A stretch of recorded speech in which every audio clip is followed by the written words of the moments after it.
Alright, HVAC people! I'm gonna make a video today, kind of like what I usually do 3 or 4 times a week, and that's trying to be in the best shape that I can be in while I'm in this HVAC trade.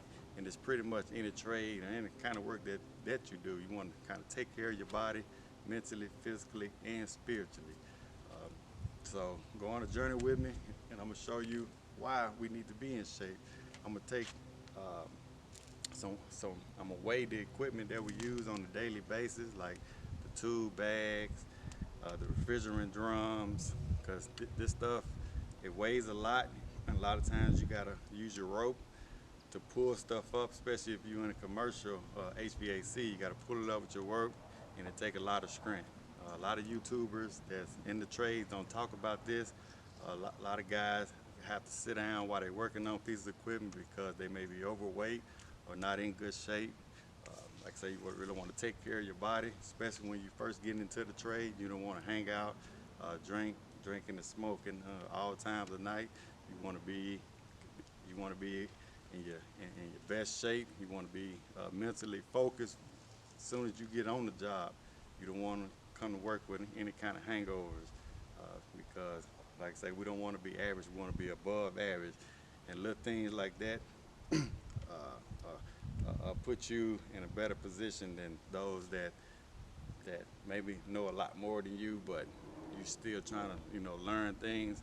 If you're able to be snappy and work all kind of hours throughout the day and throughout the week, and just be dependable and reliable, just little things right there can give you a little advantage of those that not taking care of their body. So, like I say, in this video, I'm gonna show you the things that I do 3 or 4 times a week, and that's trying to go to the gym, eating healthy, and just try to be mentally and physically sharp. Let's say, for instance, these refrigerant cylinders here, on average, they can weigh when they full anywhere between 30 and 40 pounds.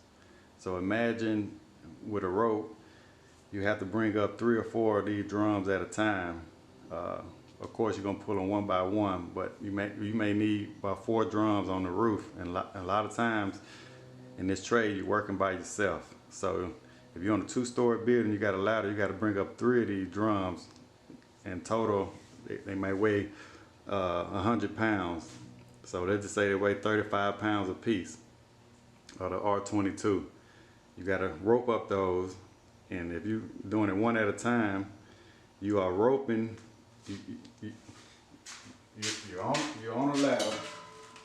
You're roping them up with a rope. And once you get them up, you got to untie them, take the rope back down, climb down the ladder again. These are the ladders that we're using.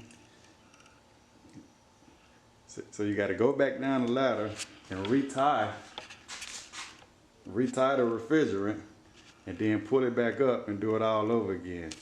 And not only that, okay, you have your this bag right here. This is the tube bag that I use, the Veto pack. So we have this bag. I'm gonna zero it out. Let me see if I can get the units. So I'm going to zero this out. Make sure we get the right units, pounds. Focus on here. So this bag right here weighs, you carry this on your back all throughout the building. The bag there weighs almost 40 pounds itself. It's a 36-pound bag right there. So that's a 36-pound bag that you got on your back. Like I say, you gotta be in great shape to do this. All right, these are 2 compressors. One is this one on the left is a 10-ton compressor. The one on the right, it's a little smaller, but they both heavy. I got the scale zeroed out. So I'm gonna pick this one up right here.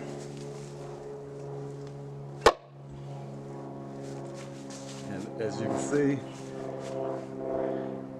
that one weighs 78 pounds. the little small one do. I'm not even to pick the one up on the left. Cause trust me, I done picked it up more than enough times. But the one on the left, it weighs a lot more than 78 pounds. So, especially these small ones, even the big one, I got that one in and out myself because it was a package unit, but it was on the ground. So you got to be able to pick up on stuff like this. Even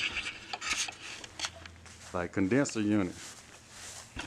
Got to be able to rip these out. The furnace and these coils. Hopefully you have help, but if you helping somebody out, you don't want to be a slacker. You want to be able to pick up on your end, and hopefully they can pick up on their end. This big unit right here is a 5-ton unit. I put that on the trailer by myself. Just use a dolly, but like I say, they're not light at all. So like I say, we want to be in the best shape of our life. So I'm gonna kind of show you what I do on a daily basis to be able to handle this type of equipment. And these just things for the new people, the people that got experience, they already know the deal. But even the people that have experience, you know how hard it is when you're not in the best shape. So hopefully this can motivate you to get in better shape. And the people that's considering HVAC, like I say, you may want to consider something else if you didn't think that we work on have to lift this heavy equipment and think it's easy, because it's not easy at all.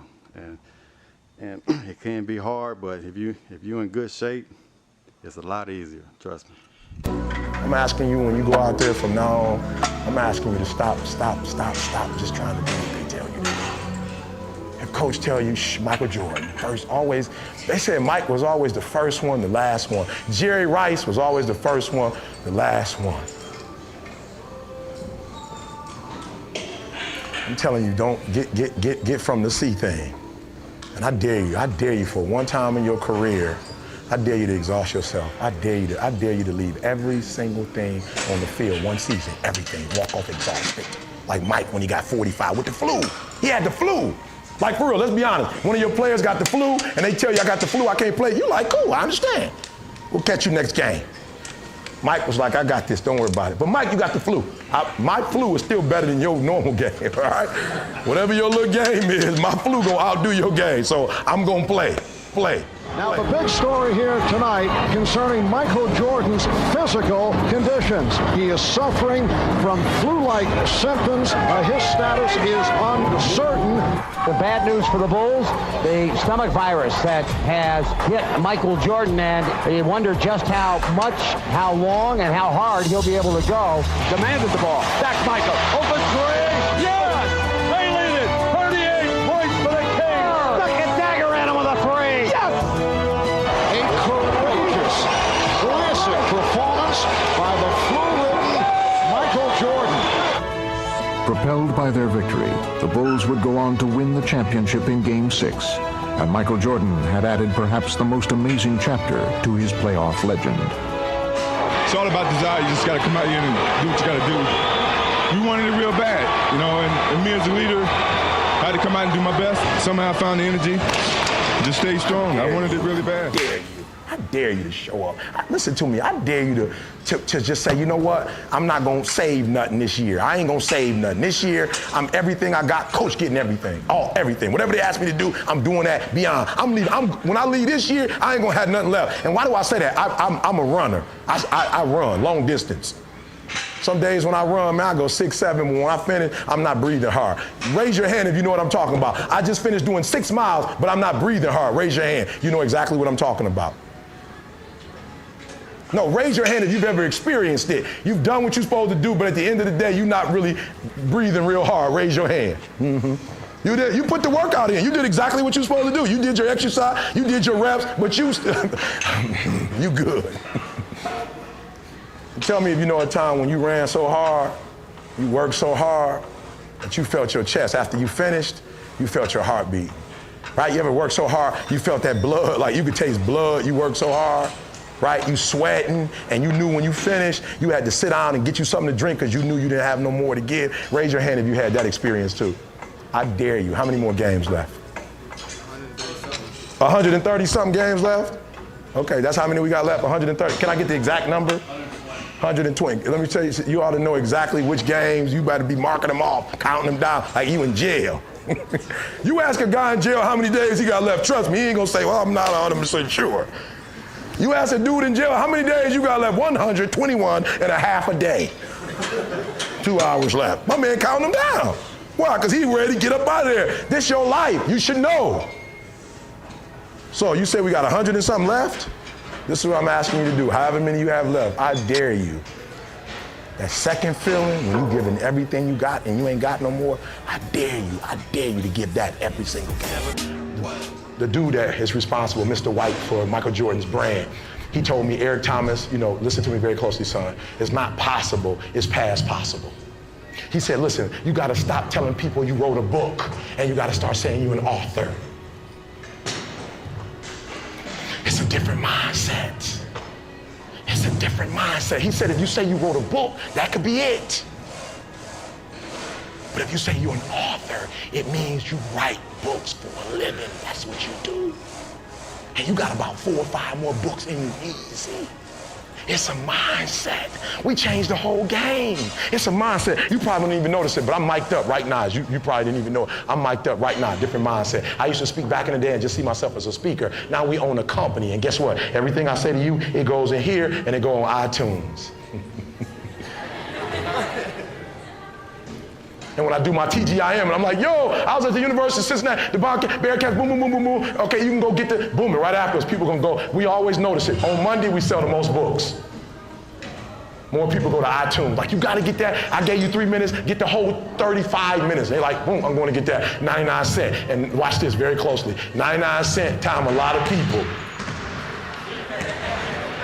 Like, for real, because you like, why aren't you charging 10? We just go 99 cent our way to millionaires. We just go 99 cent.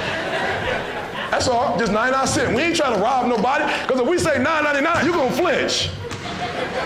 Eric Thomas is good, but he ain't that good. You say 99 cent, they're like, oh, got it. 99 cent, boom. We just get every month we get a check, and we just looking. That was a lot of 99 cents. So my final one, you got to get this one. My final one. So, okay, Eric, you talk about opportunities. Yep, you right here in it. And the difference between those of you who will succeed and those of you who will fail, you're not taking advantage of your opportunities. You partying, you smoking, you drinking. You listen to me very closely. I have guys come to me all the time, you know, E.T., what you trying to say? Something wrong with smoking weed? When you become successful, you don't ask what's wrong with something. You ask what's right with it. I'm gonna say it slower because you might have missed it. E.T., I don't see nothing wrong with that. When you become successful, you don't ask what's wrong with something. You ask what's right with it. How is what I'm doing right now gonna help me to get to where I'm trying to get to? And look, you wanna drink, you grown. I ain't come here to tell you not to drink, but where I'm going, I need to be in my right mind 365 days out of the year. I got a lot of energy. If I start doing, my family, they cracked out. I don't know what happened, but they couldn't just do like a little liquor. They started with the liquor, and they cracked out. They helped them crack cocaine. My real father cracked cocaine for 14 years. I ain't even playing with it. Somebody said, E, man, if you drank, you'd have a whole other experience. I'm gonna have a whole other experience when I become a millionaire and I got my own yacht and I'm out in the Pacific. And we go, boom, I'm gonna blew out. Like, woo, I'm high. Right? I'm gonna be high. I'm drunk right here. My own plane. Once I get my private plane, that's when I'm gonna be drunk when I walk on. Like, I'm drunk now. I've got my own private plane. I got a 3.5 after I got kicked out of college when I came back 3 years later. And people say, how did you get a 3.5? I got a 3.5 when I came back to college after getting kicked out because I had my first child. And when I came back to school, I wasn't going to school for school. I was going to school for my boy. My granddaddy was a high school dropout, my daddy, and I was a high school dropout. And I figured if I at least graduated from college, that he would have to graduate from high school. I would be an example. So when I came back with a vengeance. I was driven by a purpose. I'm telling you, you'll never be what you're supposed to be. You'll never have what you're supposed to have. You'll never ball out until you got a purpose for why you do what you do. The people who blew up, they blew up because there was something that was going wrong in their life, and they took that pain and they turned that pain into something. You will never, ever go to class, and you guys are spoiled. Do you know what it's like to go to class in Michigan in December?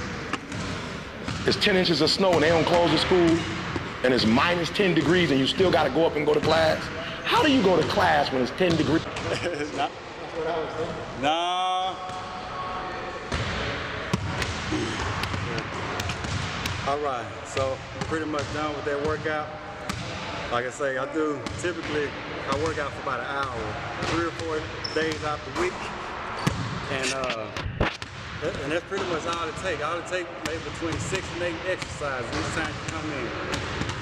You know, work on legs, 2 or 3 exercises on legs, 3 or 4 exercises on the upper body, do calisthenics, do a good cardio, say do squats, you know. Like I said, it don't take long. Like 4 hours a week, pretty much all it takes. You know, so you'll be pretty much above average.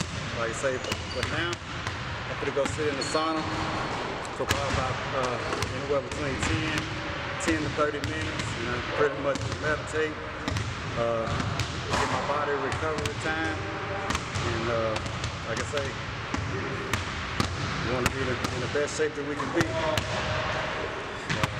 Like I said, I mean, that's all it takes.